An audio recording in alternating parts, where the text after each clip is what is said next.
Hello everyone, welcome to our channel Vision Classes. आज हम start करते हैं जो हमारे 500 क्वेश्चन आंसर्स की सीरीज़ है। उसी सीरीज़ में आज जो हम सीरीज़ लेकर आए हैं, इसमें टॉपिक है हमारा विदेशी आक्रमण और मौर्य साम्राज्य।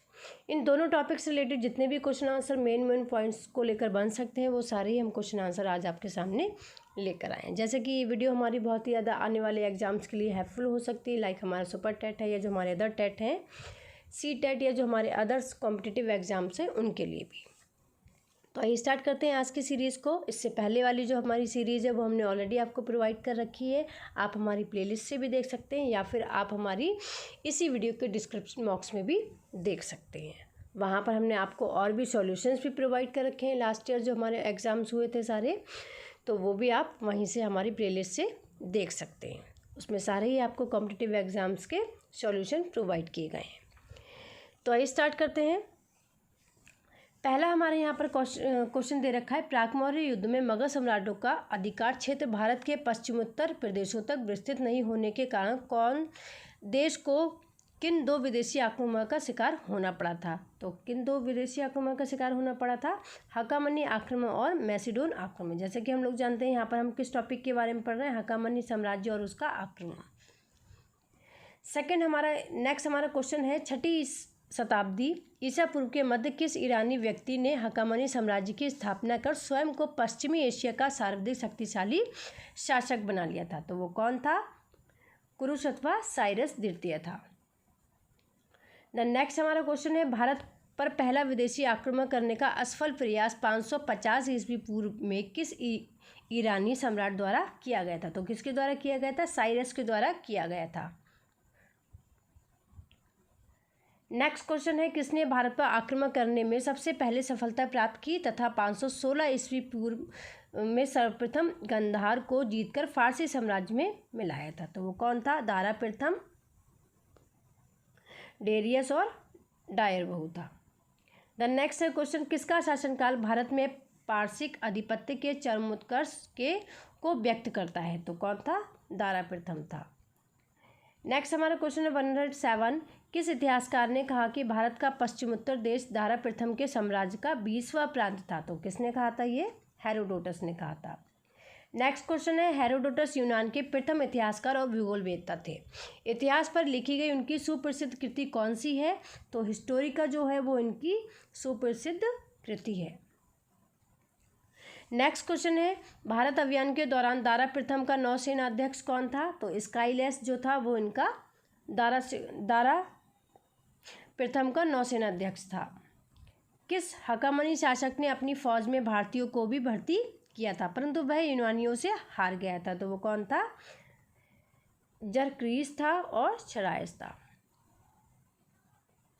नेक्स्ट है, दारा प्रथम की मृत्यु के बाद उसका पुत्र साम्राज्य का शासक बना, उसका क्या नाम था? तो उसका क्या नाम था? अथवा शरायस अथवा जरक्रीस, लगभग 485 ईस्वी पूर्व। जरक्रीसिस की मृत्यु के बाद उसके उत्तराधिकारी कौन हुए? तो कौन हुए थे? अंतर जरक्रीसिस प्रथम एवं द्वितीय। नेक्स्ट है, पारसिकों का अंतिम सम्राट कौन था? तो कौन था उनका अंतिम सम्राट? दारा तृतीय 360 से 330 ईस्वी के मध्य। नेक्स्ट है 114, दारा तृतीय को किसने इसे अरबेला गैंगामेला के युद्ध में 331 ईस्वी पूर्व में बुरी तरह पराजित किया था? तो किसे किया था? सिकंदर।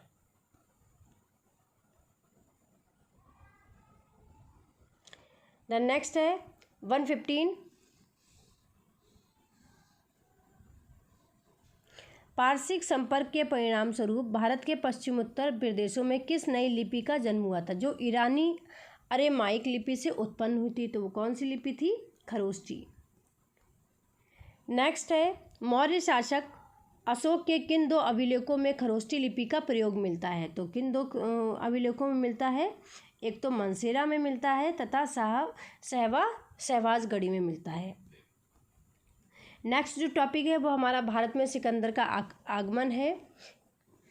सबसे पहला यहाँ पर हमारा भारत में सिकंदर के आगमन से रिलेटेड है। हकामनी आक्रमण के बाद पश्चिमोत्तर भारत पर यूरोपीय मैसिडोन आक्रमण हुआ यह आक्रमण किसके नेतृत्व में किया गया था? तो किसके नेतृत्व में किया गया था? सिकंदर के नेतृत्व में किया गया था। किस गांधार यानी कि राजधानी तक्षशिला राजा के भारत के साथ गद्दारी कर सिकंदर का स्वागत किया था? तो किसका किया था? आम्भी ने। सिकंदर किसका शिष्य था? तो सिकंदर किसका शिष्य था? अरस्तु का शिष्य था। नेक्स्ट है अलेक्जेंडर तृतीय या अलेक्जेंडर द ग्रेट नाम से विख्यात सिकंदर 356 से 323 ईस्वी पूर्व के मध्य प्राचीन यूनानी साम्राज्य मकदूनिया या मैसेडोनिया के क्षत्रप फिलिप द्वितीय का पुत्र था। पिता की मृत्यु के पश्चात वह किस आयु में राजा बना था? तो 20 वर्ष की आयु में वह राजा बना था। सिकंदर द्वारा 321 ईस्वी पूर्व में किस युद्ध में दारा द्वितीय को पराजित कर भारत में ईरानी अधिकार समाप्त हो गया था? तो किस में समाप्त हो गया था? अरेबेला के युद्ध में समाप्त हो गया था इरानी अधिकार।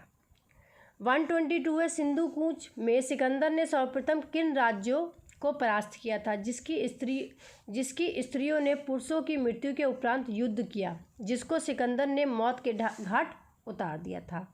तो वो कौन था? अष्टक तथा अश्वकों। किस भारतीय राजा ने सिकंदर का विरोध किया था? तो पोरस ने किया था सिकंदर का विरोध। सिंधु नदी के पार किन दो नदियों के बीच स्थित पंजाब के शासक पोरस यानी कि पूर्व से सिकंदर की लड़ाई हुई थी? तो झेलम और चिनाब। पोरस और सिकंदर के बीच लड़ाई किस नदी के किनारे हुई थी? तो झेलम के किनारे हुई थी।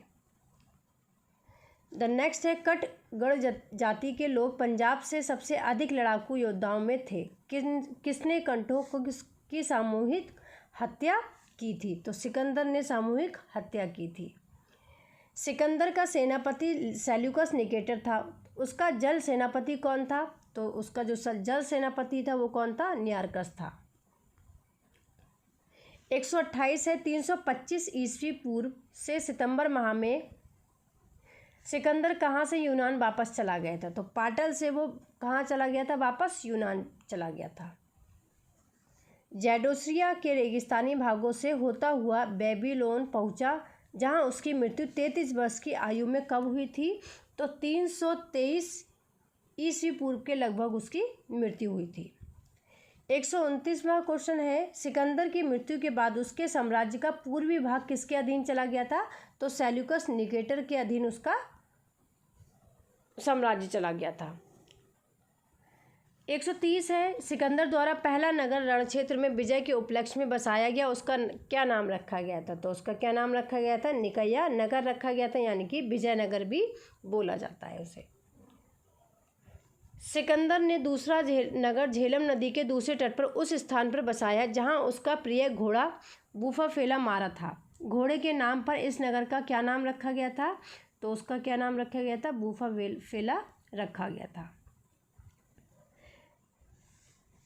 सिकंदर के आक्रमण के फलस्वरूप भारत पर पश्चिमी देशों के बीच कौन सा संबंध सुदृढ़ हुआ था?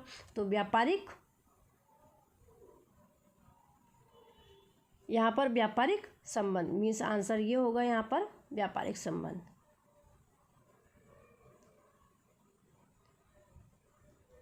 द नेक्स्ट है 133 व्यापारिक संपर्क की वृद्धि के फलस्वरूप भारत में यूनानी मुद्राओं के अनुकरण पर किस शैली के सिक्के ढाले गए थे? तो कौन सी शैली के सिक्के ढाले गए थे? उलूख शैली के सिक्के ढाले गए थे। द नेक्स्ट है कला तथा ज्योतिष के क्षेत्र में भारतीयों ने यूनानियों से बहुत कुछ सीखा। कुछ यूनानी दार्शनिक पर भारतीय दर्शन का प्रभाव स्पष्ट दिखाता है। तो वो कौन है? पाइथागोरस। देन हमारा नेक्स्ट टॉपिक है चंद्रगुप्त मौर्य से रिलेटेड जितने क्वेश्चन आंसर बन सकते हैं वो हम क्वेश्चन आंसर्स लेकर आए हैं। चंद्रगुप्त मौर्य का जो समय काल है वो कितना है? 322 से लेकर 298 ईस्वी पूर्व का है। कार्यकाल जो समय है वो इतना है। 135 अपने गुरु चाणक्य की सहायता से अंतिम नंद शासक घनानंद को पराजित कर 25 वर्ष की आयु में किसने मौर्य साम्राज्य की स्थापना की थी? तो वो चंद्रगुप्त मौर्य थे, जिन्होंने 25 वर्ष की आयु में मौर्य साम्राज्य की स्थापना की थी। नेक्स्ट है 136, अशोक के अभिलेखों में अतिरिक्त किस शासक महाक्षत्रप का जूनागढ़ यानी कि गिरनार लेख मौर्य इतिहास के विषय में सूचनाएं प्रदान करता है? तो रुद्रदामन। नेक्स्ट है ब्राह्मण ग्रंथ चंद्रगुप्त मौर्य को एक स्वर में शूद्र अथवा निम्न कुल से संबंधित बताते हैं, जबकि बौद्ध ग्रंथ उन्हें क्या बताते हैं? तो उन्हें बताते हैं बौद्ध ग्रंथ क्षत्रिय बताते हैं। मुद्रा राक्षस से चंद्रगुप्त को नंदराज का पुत्र माना गया है, इसमें उनको क्या कहा गया है? तो उन्हें क्या कहा गया है? वृषल कहा गया है। यूनानी लेखक चंद्रगुप्त मौर्य के लिए किस नाम का उल्लेख करते हैं? तो किस नाम का उल्लेख करते हैं उनके लिए?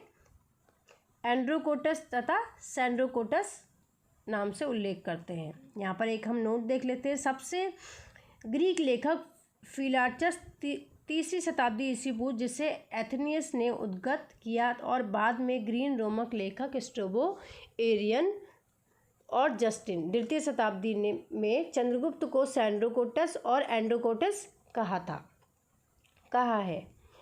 द नेक्स्ट है 140, सैंड्रोकोटस से चंद्रगुप्त की पहचान किसने की है? तो विलियम जोन्स ने की है। चंद्रगुप्त की सेना को डाकुओं का ग्रह कौन कहता है? तो जस्टिन कहता है चंद्रगुप्त की सेना को डाकुओं का ग्रह। द नेक्स्ट है 142, किस शासक ने व्यापक विजयों द्वारा प्रथम अखिल भारतीय साम्राज्य की स्थापना की थी? तो कौन है वो? कौन था? चंद्रगुप्त मौर्य। किस यूनानी लेखक ने लिखा है कि चंद्रगुप्त मौर्य ने 6 लाख की सेना लेकर संपूर्ण भारत को रौंद डाला था और उस पर अपना अधिकार कर लिया था? तो प्लूटार्क ने ऐसा लिखा है। नोट, चंद्रगुप्त मौर्य का साम्राज्य उत्तर पश्चिम में कहाँ से कहाँ तक था? उत्तर पश्चिम में ईरान से लेकर पूर्व तक, पूर्व में बंगाल तथा उत्तर में कश्मीर से लेकर दक्षिण में उत्तरी कर्नाटक तक फैला हुआ था इसका राज्य। द नेक्स्ट है 144, चंद्रगुप्त ने 305 ईस्वी पूर्व किस तत्कालीन यूनानी शासक को पराजित कर उसके साथ संधि कर हाथी देकर बदले में एरिया, हेरात, अराकोर, कांधार काबुल के क्षेत्रों के कुछ भाग ले लिए थे? तो कौन था वो? जेनरोसिया काबुल के क्षेत्रों के कुछ भाग ले लिए थे, तो वो कौन था? Seleucus Nicator. सेल्यूकस निकेटर ने अपनी किस पुत्री का विवाह चंद्रगुप्त से करके उस उपयुक्त चारों प्राप्त दहेज के रूप में दिए थे? तो वो कौन था? Lady Helena. सेल्यूकस निकेटर ने किसको अपने राजदूत के रूप में चंद्रगुप्त के दरबार में भेजा था? तो मैग्नेथीस को उसने भेजा था। किस मौर्य शासक ने शासन की 2 मुख्य उपलब्धियां थी? पहली यूनानियों के विदेशी शासन से मुक्त कराना तथा दूसरी नंदों के घृणित एवं अत्याचार पूर्ण शासन की समाप्ति। तो कौन? चंद्रगुप्त मौर्य। चंद्रगुप्त मौर्य के जीवन निर्माण में चाणक्य का महत्वपूर्ण योगदान रहा है। वह इतिहास में किन अन्य 2 नामों से जाना जाता है? तो विष्णुगुप्त और कौटिल्य के नाम से वह जाना जाता है। 149 है, चाणक्य ने किस कृति की रचना की जिसमें 15 अधिकरण, 180 प्रकरण और करीब 6000 श्लोक हैं, जो तत्कालीन राजनीति, अर्थनीति, इतिहास, आचरण शास्त्र, धर्म आदि पर भलीभांति प्रकाश डालते? तो क्या है? अर्थशास्त्र। मैग्नेथीस ने अपनी पुस्तक इंडिका में किसके शासनकाल का वर्णन किया है? तो चंद्रगुप्त मौर्य के शासनकाल का वर्णन किया है मैग्नेथीस ने अपनी पुस्तक जो है उनकी इंडिका। तो इस तरह से हमारे यहाँ पर टोटल क्वेश्चन कंप्लीट होते हैं। ऐसे हम और भी सीरीज़ लेकर आते रहेंगे। जुड़े रहिएगा हमारे चैनल के साथ में, और जो भी हमारे न्यू वो होंगे व्यूअर, वो चैनल को सब्सक्राइब कर लीजिएगा। Thank you.